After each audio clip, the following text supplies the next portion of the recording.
സുന്ദരി പെണ്ണെ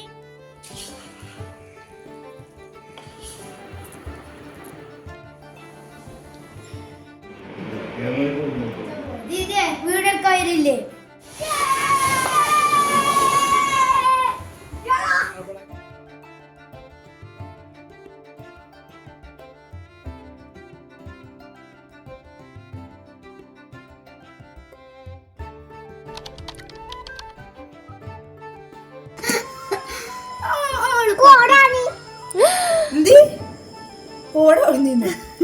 റാണിയോ പടക്കം പൊട്ടിച്ചറിയാനോടൊന്ന് പോവാണ്.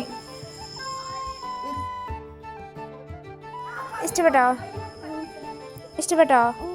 രസമുണ്ടോ?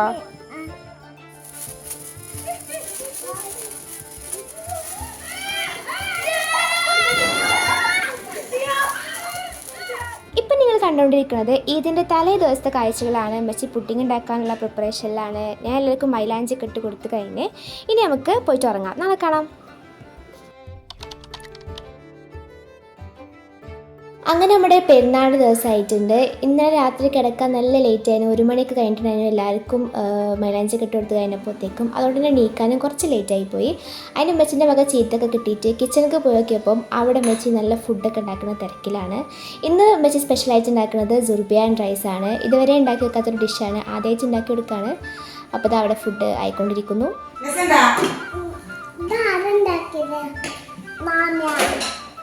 ദീദി ഉണ്ടാക്കിയതാ.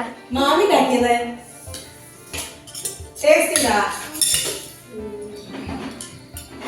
പുഡിംഗ് ഇഷ്ടം.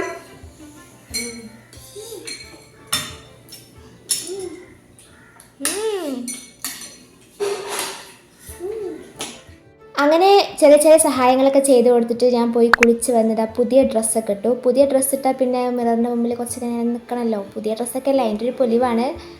ഇപ്രാവശ്യം നമുക്ക് പെരുന്നാൾക്ക് ഉവാൻ്റെ കുട്ടികളുണ്ടായിരുന്നു ഇവിടെ. ഓലിപ്പതാ പോകാൻ വേണ്ടി നിൽക്കുകയാണ്. അപ്പോൾ ഉള്ളതുകൊണ്ട് നല്ല രസമുണ്ടായിട്ടുണ്ട് രാത്രിയൊക്കെ. അപ്പോൾ നമ്മളെ പുതിയ ബേബിൻ്റെ ആദ്യത്തെ പെരുന്നാളാണ്. ഇവരെ മൈലാഞ്ചൊക്കെ നല്ല പോലെ ചോദിച്ചിട്ടുണ്ടായിരുന്നു. ഇത് മുബാറക് പറയേ, ഇങ്ങോട്ട് നോക്കിയിട്ട് പറയേ, ഉറക്കാൻ പറയേ. ആ ഇതെന്താ കവറില്? അങ്ങനെ ഉവാൻ്റെ കുട്ടികളും ഒക്കെ തിരിച്ച് ഓരോ വീട്ടിലേക്ക് പോയി. അങ്ങനെ നമ്മളിതാ ഫുഡ് വിളമ്പാൻ നിൽക്കുകയാണ്. സുർബിയാൻ റൈസും ബ്രോസ്റ്റും നല്ല ടേസ്റ്റ് ഉണ്ടായിരുന്നു. സുർബിയാൻ വെച്ച് ഫസ്റ്റ് ടൈം ഉണ്ടാക്കുകയാണെങ്കിലും അടിപൊളിയായിരുന്നു. കുറച്ച് അധികം മസാലയായി നല്ല ടേസ്റ്റ് ഉണ്ടായിരുന്നു.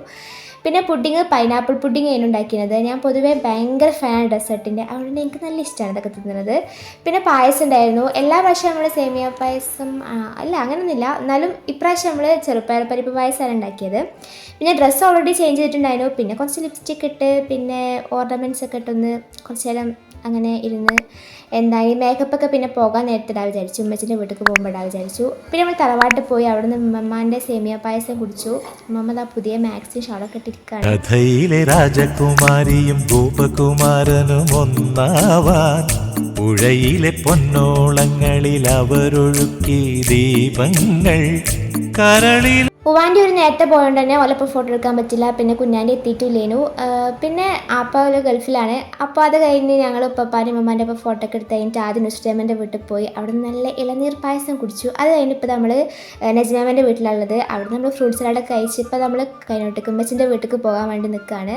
നല്ല സൺ സ്ലാപ്പഡാട്ടോ. അങ്ങനെ ഉമ്മച്ചിൻ്റെ വീട്ടിലെത്തിയിട്ട് നല്ല അടപ്പായസം ഉണ്ടായിരുന്നു. എനിക്ക് ഭയങ്കര ഇഷ്ടമാണ് അടപ്പായസം. അങ്ങനെ അതൊക്കെ കുടിച്ച് കഴിഞ്ഞ് സാധാരണ ഞാൻ ഫുഡ് കഴിക്കാൻ വേണ്ടിയിട്ട് മുതിർന്ന സ്ത്രീകളുടെ കൂടെയാണ് ഇരിക്കാറ്. പക്ഷെ ഇത്തവണ നമ്മൾ കുട്ടികളൊപ്പം ഇരുന്നു. ഒന്നില്ലെങ്കിൽ ഞാൻ കുട്ടിയാണല്ലോ, ഞാൻ ആദ്യത്തെ കുട്ടിയാണ്. പടക്കം പൊട്ടിച്ചാൽ വീടെടുക്കാനില്ലേ? നിന്റെ ഉമ്മച്ചിന്റെ വീട്ടില് പടക്കം പൊട്ടിച്ചാൽ വീട് ഇട്ടോ പോരെ? കുട്ടി കുറേ നേരമായിട്ട് പറഞ്ഞുകൊണ്ടിരിക്കുന്നു അമ്മക്ക് ഇത് വാങ്ങണം, മേശപ്പൂത്തിരി വാങ്ങണം എന്നൊക്കെ. അത് ആദ്യം സമ്മതിച്ചു കൊടുത്തില്ല. അപ്പോൾ ഭയങ്കര സങ്കടത്തിലൊക്കെ ഇരിക്കുന്നതിനിടയിൽ ഇത് വാങ്ങിച്ചു കൊടുത്തപ്പോൾ ആഹ്ലാദ പ്രകടനമാണ് നിങ്ങൾ കണ്ടത്. അപ്പം എനിക്ക് ലാസ്റ്റൊക്കെ ആയപ്പോൾ നല്ലപോലെ മടുത്തിട്ടുണ്ടായിരുന്നു. നല്ല ക്ഷീണിച്ചു, അങ്ങനെയൊക്കെ ഒരു മൂടൊക്കെ പോയിരുന്നു. പിന്നെ ഞാൻ ഉമ്മച്ചിൻ്റെ വീട്ടിൽ നിൽക്കണോ അതോ എൻ്റെ വീട്ടിൽ പോകണോ എന്നുള്ള കൺഫ്യൂഷനിലായിരുന്നു. അങ്ങനെ കഴിച്ച് ഇങ്ങനെ നിൽക്കുന്നു. പിന്നെ ഒരു പൂത്തിരി കത്തിച്ചപ്പോൾ എനിക്ക് അത്രയ്ക്ക് ഒരു ഇൻട്രസ്റ്റ് ഒന്നും, നല്ല ക്ഷീണിച്ചിട്ടുണ്ടായിരുന്നല്ലോ. പിന്നെ കുറേ നല്ല ഫോട്ടോസ് കിട്ടി. എല്ലാ ഫോട്ടോസും സാബിത്താപ്പ എടുത്തുന്നത്. നല്ല നല്ല ഫോട്ടോസൊക്കെ കിട്ടി. അപ്പോൾ അത് സ്റ്റാറ്റസ് ഇടണം, സ്റ്റോറി ഇടണം, ഏത് പാട്ട് കൊടുക്കും, അങ്ങനെയൊക്കെ ഓരോന്ന് ആയിട്ട് ഇങ്ങനെ ചിന്തിച്ചിരിക്കുന്നു.